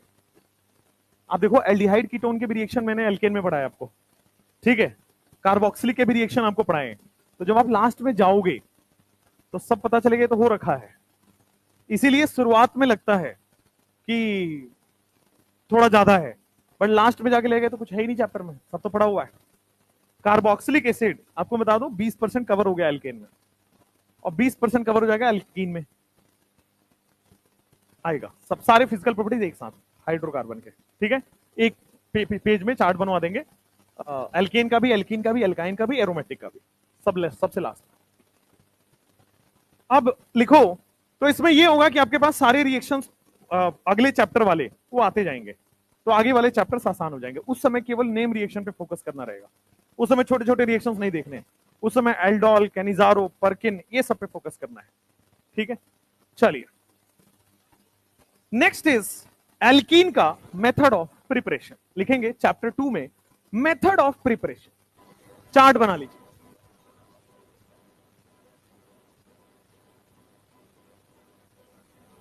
अच्छा, जब आप एल्केन का मेथड ऑफ प्रिपरेशन पढ़ रहे थे, एल्केन का मेथड ऑफ प्रिपरेशन पढ़ रहे थे, तो आपने क्या पढ़ा था? सबसे पहले किससे बनाया था? एल्कीन से। भाई एल्केन के बाद एल्कीन था, तो आपने एल्कीन से बनाया था। यहां पे एल्कीन से बना कौन है? एल्काइन। तो यहां सबसे पहला जो मेथड ऑफ प्रिपरेशन हम पढ़ेंगे, एल्काइन से क्या बनाएंगे? एल्कीन। अगला चैप्टर कौन पढ़ना है? Alkyl halide. तो एल्काइल हैलाइड हम लोग पढ़ने वाले हैं, उससे बनाएंगे एल्कीन। उसका अगला चैप्टर कौन है? एल्कोहल। तो एल्कोहल से हम लोग बनाएंगे एल्कीन। उसका अगला चैप्टर कौन है? Aldehyde ketone. अल्कोहल फिनॉल इधर एक ही चैप्टर है। एल्डिहाइड कीटोन से आप बनाओगे एल्कीन। एल्डिहाइड कीटोन के बाद कौन सा चैप्टर है? Carboxylic acid. कार्बोक्सिलिक एसिड आपके पास, उससे क्या बनाओगे आप? एल्कीन।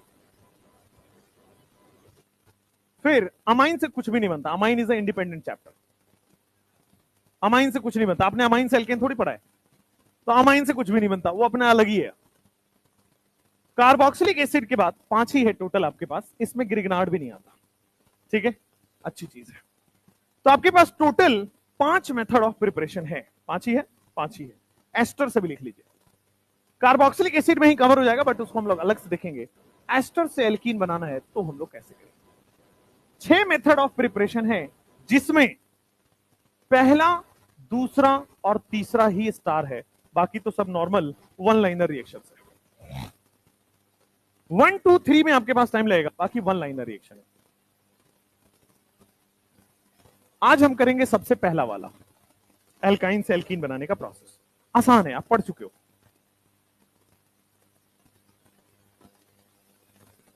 लिखे, हेडिंग में लिखो एल्काइन से एल्कीन बनाने का प्रोसेस, लिख ले। आप लोग चार्ट बना लो, फिर उसके नीचे हेडिंग डालना, मैं यहां लिख रहा हूं।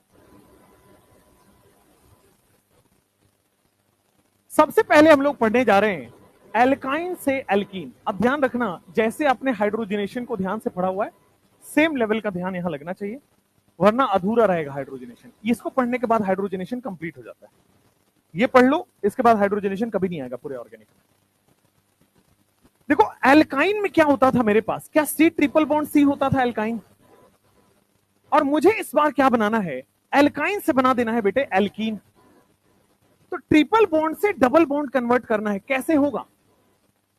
ट्रिपल बॉन्ड से डबल बॉन्ड कन्वर्ट करना है, कैसे होगा? हाइड्रोजन ऐड करके।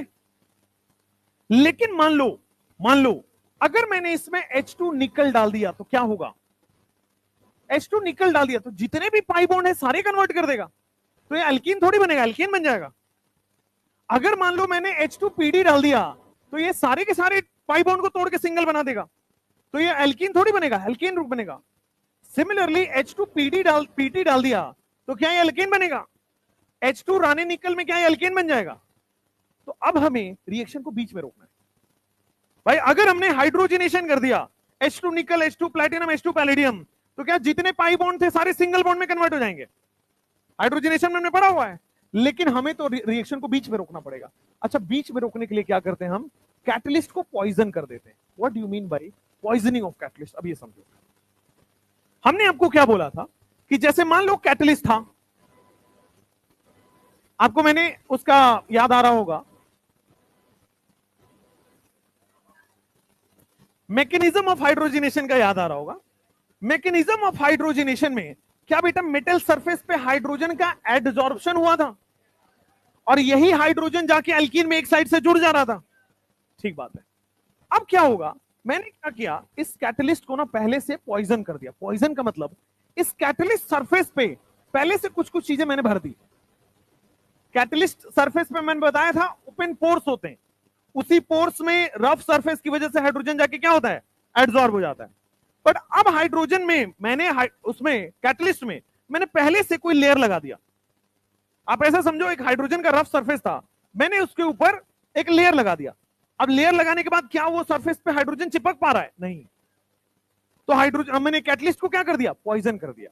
पहले कैटलिस्ट पूरा खाली था, हाइड्रोजन आसानी से आके पूरी जगह पे बैठ सकता था।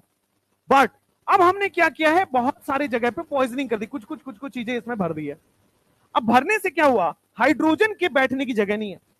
अब हाइड्रोजन के बैठने की जगह नहीं है तो पूरा पूरा रिएक्शन नहीं होगा, अधूरा रिएक्शन होगा, कम हाइड्रोजन आके बैठ पाएगा। बहुत सारे हाइड्रोजन तो अब आके नहीं चिपक पाएंगे, बहुत सारे हाइड्रोजन का एब्जॉर्प्शन हो नहीं पाएगा, कम जगह है, कम हाइड्रोजन आएगा, कम हाइड्रोजन आएगा, कम रिएक्शन होगा।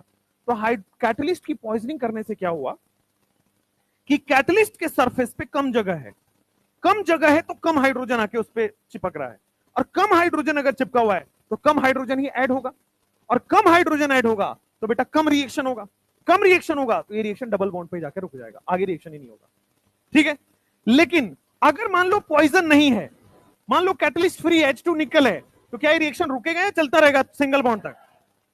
अगर मान लो H2 PD डाल दिया तो क्या चलता रहेगा? पीटी में भी चलता रहेगा। लेकिन अगर मैंने निकल को, अब मैंने क्या किया, पॉइजन डाल दिया, तो निकल के सरफेस पे अब क्या है, खाली जगह नहीं है, अब कम हाइड्रोजन आ रहा है, कम रिएक्शन हो रहा है, क्या ये रिएक्शन रुक जाएगा बीच में? सिंगल बॉन्ड ना जाके डबल बॉन्ड पे रुक जाता है रिएक्शन। एक ही पाई बॉन्ड इसमें टूट पाता है, दो पाई बॉन्ड थे, एक ही पाई बॉन्ड टूट पाता है। तो यहां पे H2 जो है वो किसके साथ जाता है, पॉइजन कैटलिस्ट। इस बार कैटलिस्ट नहीं है, इस बार पॉइजन कैटलिस्ट है। कैटलिस्ट का सरफेस अब खाली नहीं है हाइड्रोजन के लिए। अच्छा, क्या क्या होगा पॉइजन कैटलिस्ट, जरा ध्यान से देखना। H2 की रिएक्शन हम लोग करा रहे बेटा पैलेडाइज्ड कार्बन के साथ। पैलेडाइज्ड कार्बन क्या है, ध्यान से देखिए। पैलेडियम था और पैलेडियम के सरफेस पे हमने क्या किया, कार्बन को भर दिया, तो क्या हो गया, पैलेडाइज्ड कार्बन। अब कार्बन भर गया तो हाइड्रोजन के लिए जगह है क्या, नहीं है, तो क्या वो पॉइजन हो चुका है, कम रिएक्शन होगा, डबल द बॉन्ड तक जाएगा, H2 पैलेडाइज्ड कार्बन। या फिर इसको लिखा जाता है बेटा, ब्रैकेट में लिखना चारकोल। भाई चारकोल क्या है, कार्बन ही तो है भाई, कार्बन को जलाने के बाद ही तो वो राख बना है, उसी को तो चारकोल कह रहे हैं। तो पैलेडाइज्ड कार्बन, या फिर एक्चुअली में रिएक्शन कैसे होता है लेबोरेटरी में, जब आप इंटरनेट पे देखोगे 3D वीडियोस, जो कैटलिस्ट सरफेस होता है पैलेडियम, उसके ऊपर हम लोग राख ऐसे मल देते हैं, रगड़ देते हैं, चारकोल ऐसे ऊपर से भर देते हैं उसके ऊपर। तो क्या अब जो उसका पोर था वो भर चुका है, अब उसमें खाली जगह नहीं है, अब हाइड्रोजन नहीं आ पा रहा है, तो वही तो पॉइजन हो गया। तो हम लोग क्या कर रहे हैं, पैलेडियम ना लेके पैलेडियम में कुछ भर दिया, क्या भर दिया, कार्बन, कार्बन का कौन सा फॉर्म, चारकोल। ठीक है। या फिर H2 को पैलेडियम ही लो, और CaCO3 भर दो। CaCO3 क्या है, चूना, जो आप व्हाइट वॉश कराते हो घर में, आजकल दिवाली में भी मिल रहा होगा देखने को। तो ये चूना का लेयर ऊपर से लगा दिया, तो क्या कैटलिस्ट का सरफेस पॉइजन हो गया, कम हाइड्रोजन चिपक रहा है, कम रिएक्शन हो रहा है। या फिर जैसे CaCO3 है ना, वैसे ही बेटे BaSO4 भी पैलेडियम पे भर दोगे तो भी ये पॉइजन कैटलिस्ट हो गया, तो भी ये पॉइजन कैटलिस्ट हो गया, तो भी हाइड्रोजन कम रिएक्शन करेगा। अच्छा, हो सकता है निकल को आप क्या करो, निकल को बोरोन के साथ भर दो। निकल का जो सरफेस है उसके ऊपर हमने किसकी लेयर लगा दी, बोरोन की लेयर लगा दी, तो Ni2 भी बन जाता है। इसको बोलते हैं हम लोग निकल बोराइड। निकल बोराइड, निकल के ऊपर हमने बोरोन की बॉन्डिंग कर दी, निकल के ऊपर हमने बोरोन का एक लेयर लगा दिया, या फिर बोरोन पाउडर को हमने क्या किया, जितने भी पोर्स थे उसमें भर दिया। नेक्स्ट, या फिर बेटा H2 आप क्या करो, सोडियम का सरफेस लो, मेटल का सरफेस लो, और उसके ऊपर लिक्विड अमोनिया का एक लेप लगा दो, लेयर लगा दो। ठीक है। तो सोडियम या फिर उस पे बेटा लिक्विड अमोनिया का, तो सोडियम का मेटल सरफेस खाली नहीं रहा, क्यों? क्योंकि उसके ऊपर लिक्विड अमोनिया का हमने लेयर लगा दिया है। तो क्या वो पॉइजन हो गया है? क्या अब कम रिएक्शन करेगा? तो एक ही डबल बॉन्ड को बेटा आगे वो कर पाता है। अब देखो ध्यान से, ये H2 पैलेडाइज्ड कार्बन, चारकोल उसमें भर देते हैं, इसका कोई नाम नहीं है। इस वाले को एक साइंटिस्ट ने बताया था, और उन साइंटिस्ट के नाम पे बेटा हम लोग इसको याद रखते हैं। इस कैटलिस्ट का नाम है लिंडलार्स कैटलिस्ट। इस कैटलिस्ट का नाम है बेटा रोजनमंड कैटलिस्ट। रोजनमंड कैटलिस्ट। इस वाले का नाम होता है बेटा P2 कैटलिस्ट। उसका नाम था P2, उसका नाम है P2 कैटलिस्ट। इसका नाम है बेटा बर्च कैटलिस्ट।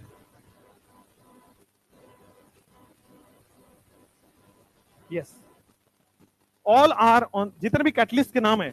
अब सोचो किसी का नाम ग्रिगनार्ड हो सकता है, गिलमान हो सकता है, P2 हो सकता है, डिंपल हो सकता है। आ जाओ इधर। तो लिंडलार्स कैटलिस्ट है, ये बार बार आपको पूछा जाएगा। रोजनमंड है, अच्छा ये कैटलिस्ट यहां पे नहीं दिए हैं, आगे वाले चैप्टर्स में दिए हैं, बट आपको एल्कीन के जितने भी कैटलिस्ट है सब एक जगह पढ़ना है, ठीक है? तो इसको फटाफट से आप लिखिए। आ रहा हूं, हाँ। बोरोन नहीं, जो जिसके साथ लिया गया वही लेना है, बदल नहीं सकते।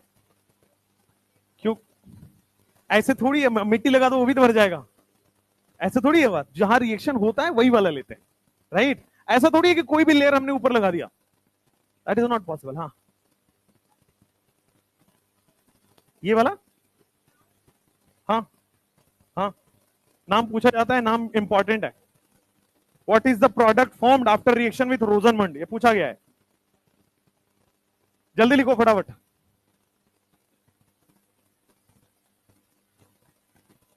BaSO4, जैसे CaCO3 है ना, वैसे BaSO4 भी एक कंपाउंड होता है, तो उसको ऊपर लगाते हैं। अभी इसके बारे में और चर्चा करेंगे जब इसकी रिएक्शन पढ़ेंगे। तो इसको ऐसे याद करने में आसानी रहता है। रोज कहां मिलता है बेटा? बाग बगीचे में, तो ऐसे करके याद रखा जा सकता है। और भी मिलता है,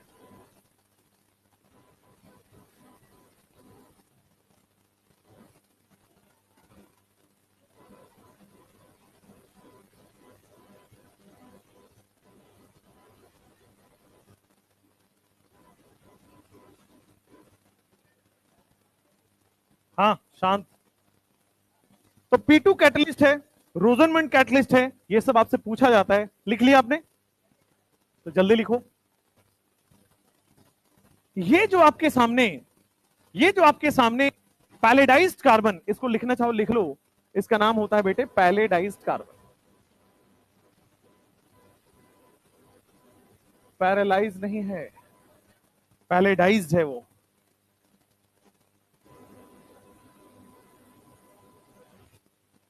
क्या यहां पे बेटा ट्रिपल बॉन्ड में एडिशन ऑफ हाइड्रोजन हो रहा है?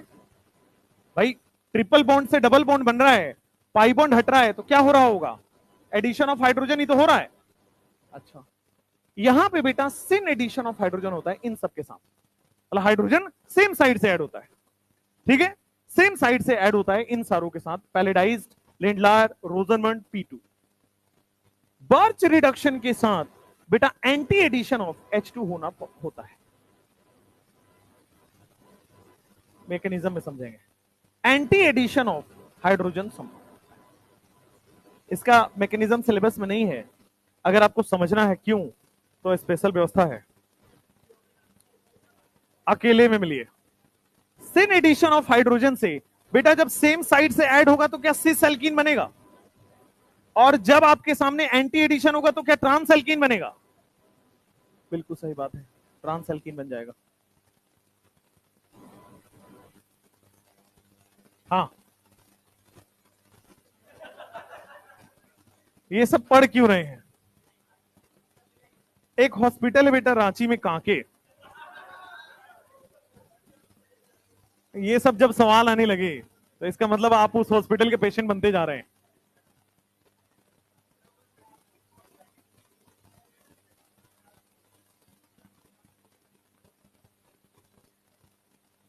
ये सही पूछा तुमने।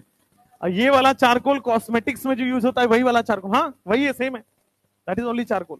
चारकोल का एक ही फॉर्म होता है, कार्बन का ही फॉर्म डिफरेंट डिफरेंट में यूज होता है, वही है वो।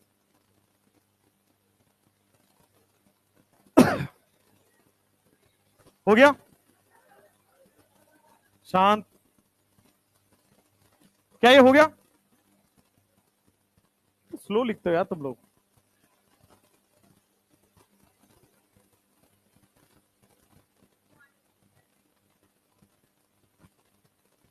क्योंकि कैटलिस्ट अगर फ्री रहता तो पूरा पूरा रिएक्शन देता, अब कैटलिस्ट आधा रिएक्शन दे रहा है, तो कैटलिस्ट अपना काम कम कर रहा है, ऐसा माना जाता है आधा कैटलिस्ट अपना काम बंद कर दिया, आधा कैटलिस्ट मर गया। आधे वाले कैटलिस्ट ने काम करना बंद कर दिया ना, पॉइजन दे दिया हमने उसको, वो काम करना बंद कर दिया, इसीलिए इसका नाम है पॉइजन कैटलिस्ट। हाँ भाई पढ़ लो पढ़ लो, लिखो कैटेलिटिक हाइड्रोजनेशन में, ये लिख लिया यहां तक? क्या कर रहे हो तुम लोग?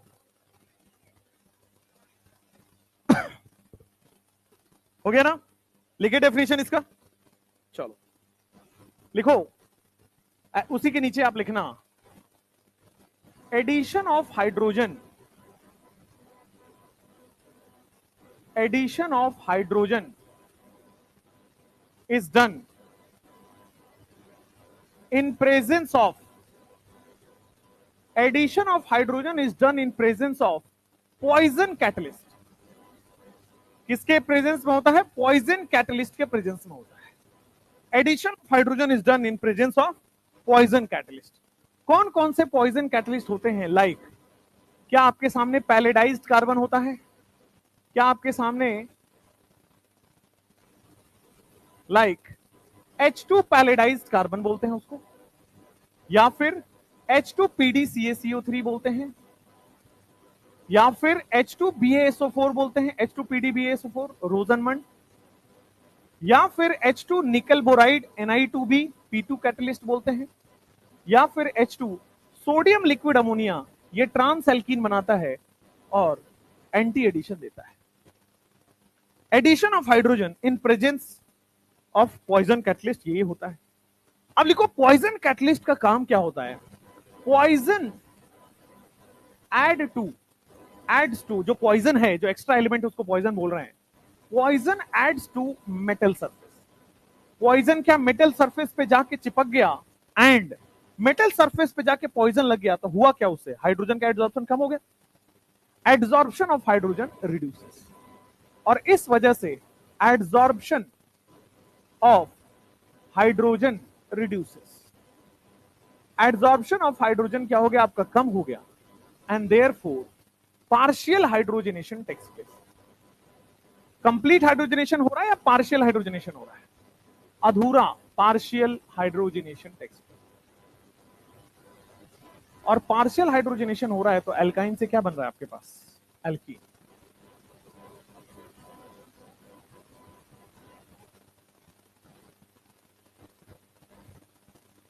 एक जनरल रिएक्शन है, मान लो आपके सामने R C triple bond C R dash, ये एल्काइन है। अगर मैंने इसमें H2 निकल डाल दिया, या प्लैटिनम डाल दिया, या पैलेडियम डाल दिया, या राने निकल डाल दिया, क्या होगा? क्या इस बार तो कोई पॉइजन नहीं है? क्या कंप्लीट हाइड्रोजनेशन होगा? कंप्लीट हाइड्रोजनेशन होगा तो आपके सामने R CH2 R डैश, क्या एल्केन बन गया? लेकिन अब हमने इसमें पॉइजन डाल दिया है H2 पैलेडाइज्ड कार्बन। पैलेडाइज्ड कार्बन डालने से क्या बेटा ये एल्काइन एल्कीन में कन्वर्ट हो गया? और पैलेडाइज्ड कार्बन में जो हाइड्रोजन होगा क्या वो सेम साइड से ऐड हो रहा है? तो सिस एल्कीन बना रहा होगा। तो यहां पे देखोगे R R dash H H, क्या सिस एल्कीन बन गया? नेक्स्ट H2 पैलेडाइज्ड कार्बन के बाद H2 पैलेडाइज्ड CaCO3 कैल्शियम कार्बोनेट, क्या बेटा सेम बन जाएगा? H2 पैलेडाइज्ड BaSO4, अगर मैं बोलूं कि इसमें BaSO4 का, बैरियम सल्फेट का हमने क्या किया? पॉइजन डाल दिया, तो क्या फिर से सिस एल्कीन ही बनेगा? अगर मैंने यहां पे H2 निकल को भी पॉइजन कर दिया बोरोन से, निकल बोराइड डाल दिया, P2 कैटलिस्ट डाल दिया, तो क्या सेम बनेगा? लेकिन अगर मैंने यहां पे H2 सोडियम लिक्विड अमोनिया डाला है, तो क्या इस बार ये ट्रांस एल्कीन बना देगा? तो C डबल बॉन्ड C, दोनों हाइड्रोजन बेटे आपके पास अपोजिट साइड से ऐड हो गए, क्या आपके पास ट्रांस एल्कीन बन गया?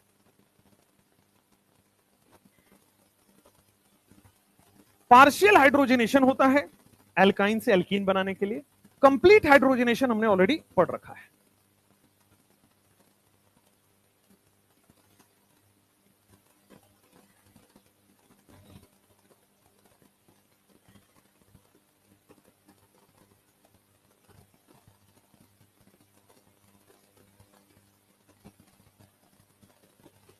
लिखो नेक्स्ट।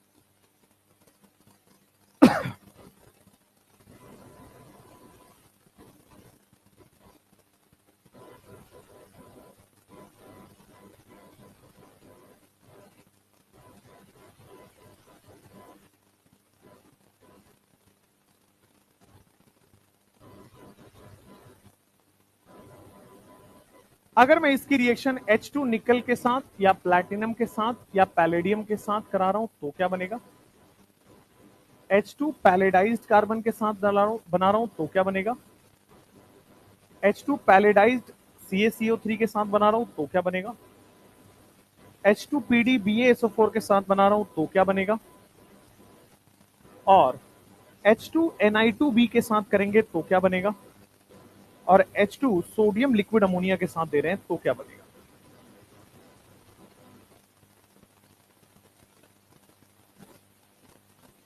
पहले वाले में आपके पास क्या एल्केन बन जाएगा? What is IUPAC name of this alkene?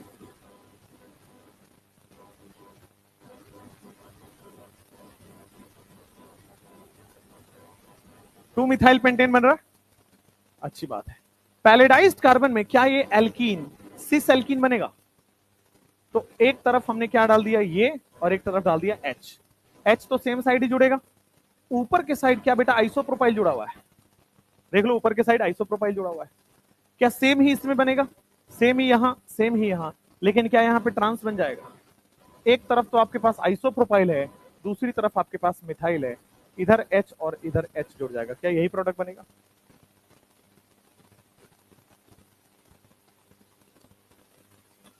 This is your alkenes बनाने का प्रोसेस फ्रॉम एल्काइन। नेक्स्ट, हो गया ये वाला?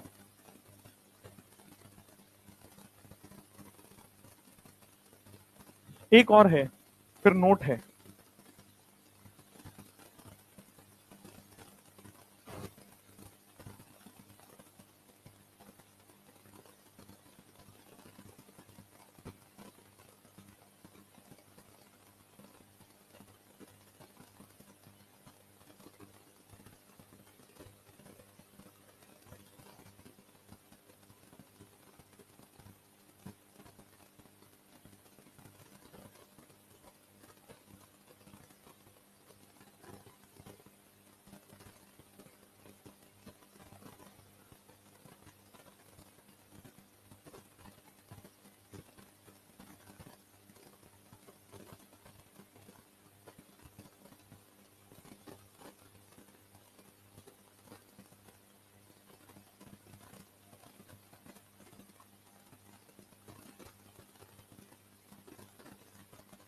हो गया?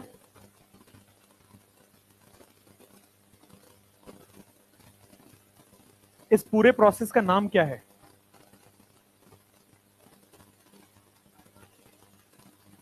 पार्शियल हाइड्रोजनेशन, पार्शियल हाइड्रोजनेशन या फिर हाइड्रोजनेशन विद पॉइजन कैटलिस्ट। और पॉइजन कैटलिस्ट 4 हैं, ये याद रखना है। पैलेडाइज्ड कार्बन, CaCO3, BaSO4, निकल बोराइड, सोडियम लिक्विड अमोनिया, 5 हो गए। सोडियम लिक्विड अमोनिया छोड़ के बाकी सिस एल्कीन बनाते हैं, सिन एडिशन। और सोडियम लिक्विड अमोनिया क्या बनाता है? Trans alkene. कैटलिस्ट का नाम याद रखना है, CaCO3 is Lindlar's catalyst, BaSO4 is रोजनमंड catalyst, P2 catalyst is Ni2B, sodium liquid ammonia is birch reduction.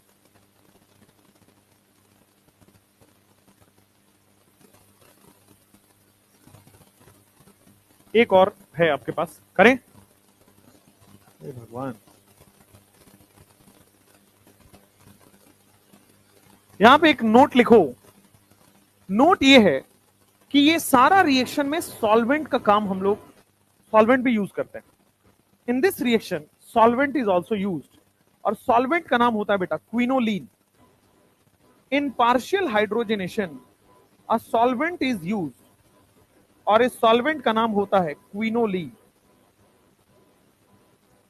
Solvent is used और उसका नाम होता है आपके पास क्विनोलिन। क्विनो।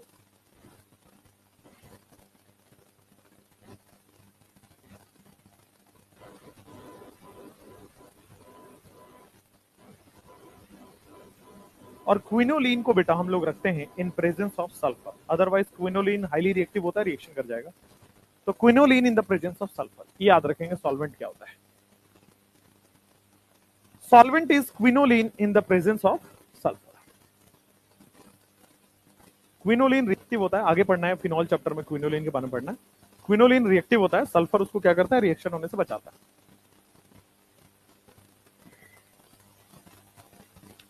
लास्ट क्वेश्चन है, जल्दी से लिख लीजिए। हो गया ना? हो गया? अब लिख लेना, यहां पे आओ। CH3 CH2 C triple bond CH। इस बार ध्यान देना, अभी तक जो हम पढ़ रहे थे वो नॉन टर्मिनल एल्काइन पढ़ रहे थे कि एल्काइन बीच में था। अब जो हम रिएक्शन कर रहे हैं क्या वो टर्मिनल एल्काइन का रिएक्शन है? अब टर्मिनल एल्काइन का रिएक्शन एक जगह अलग होता है, बता वही, इसीलिए एक क्वेश्चन करा रहा हूं। मान लो आपके सामने H2 निकल डाला, या फिर H2 प्लैटिनम डाला, या पैलेडियम डाला, तो क्या आपके सामने सिंपली ये ब्यूटेन बन जाएगा? 4 कार्बन का ब्यूटेन बन जाएगा, कोई प्रॉब्लम। नेक्स्ट, जैसे ही मैंने यहां पे H2 पैलेडाइज्ड कार्बन डाला, क्या आपके सामने ये एल्काइन सिस एल्कीन में कन्वर्ट हो जाएगा? तो सिस एल्कीन में आपके पास कन्वर्ट हो गया, और इधर क्या इथाइल लगा हुआ है। नेक्स्ट, अगर आपने यहां पे H2 CaCO3 डाल दिया, क्या बन जाएगा आपके सामने? सेम बन जाएगा क्या? CaCO3 वाला सेम बन जाएगा। अगर आपके सामने बेटा BaSO4 डाल दिया जाए तो सेम बन जाएगा। यहां तो सिन एडिशन होता है, सिस एल्कीन बनता है, सेम बन जाएगा।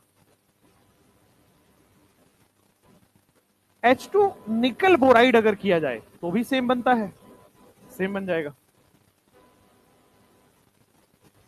हां, लेकिन अगर आपके पास बेटे टर्मिनल एल्काइन के साथ बर्च रिडक्शन लिखा हो, H2 in the presence of sodium liquid ammonia, तो क्या बेटा अमोनिया बेस है? अमोनिया बेस है, और टर्मिनल एल्काइन बनाते ही क्या बेटा यहां पे एसिडिक H दिख गया है आपके सामने।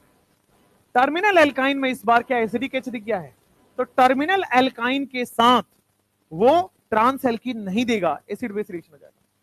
ठीक है ना? नॉन टर्मिनल था तो एसिडिक H नहीं था, एसिडिक H नहीं था तो अपना ट्रांस एल्कीन बना दिया।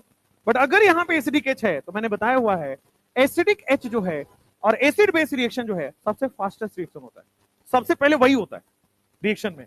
तो यहां पे ट्रांस एल्कीन भी बना सकता था, सिस एसिड बेस भी हो सकता था, तो रिएक्शन कौन सा होगा? Acid base. ये ट्रांस एल्कीन नहीं बनाएगा, तो आपके सामने CH3 CH2 C triple bond C minus, उसको कौन सेटिस्फाई कर रहा होगा? जो सोडियम है बेटा Na+ उसको सेटिस्फाई कर रहा है। जो अमोनिया है क्या वो H+ ले चुका है? अमोनिया H+ लेके क्या बना लेगा? NH4+।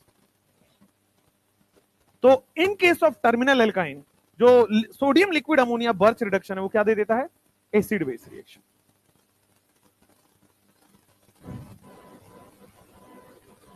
एसिड बेस रिएक्शन दे देता है। हो गया? टाइम हो गया क्या? चलो यहीं तक रखते हैं, फिर मिलते हैं अगली क्लास में।